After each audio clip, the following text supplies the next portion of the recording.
hali inazidi kuwa ngumu, jahazi linazidi kuzama, mpoteza dhidi ya Fountain Gate, hali imekuwa mbaya kwako. Unazungumziaje kwa michezo iliyobaki, lakini pia mchezo huu kwa ujumla?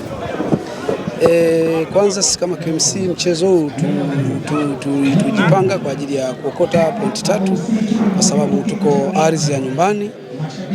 Lakini yote kwa yote tumeshindwa kupata pointi 3, kwa hapo tunajipanga kwa michezo mingine iliyopo mbele yetu. Hali inazidi kuwa mbaya, tunapoteza mechi hata zile za nyumbani ambazo tungetegemea kupata pointi 3. Unaiona KMC kusalia kwenye ligi kuu ya NBC? Ni kweli kupoteza mechi za nyumbani kwa sio malengo yetu, lakini niseme tu kwamba bado tuna mechi, tuendelea kupambana mpaka dakika ya mwisho.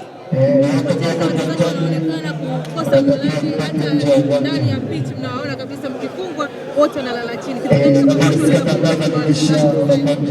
Hiyo ndio kazi ambayo kama sisi walimu na pamoja benchi zima kwa ujumla tunaifanyia kazi kwa ajili ya kuongeza mchezo, kwa sababu tumepoteza mechi nyingi kwa wachezaji na kuweza confidence.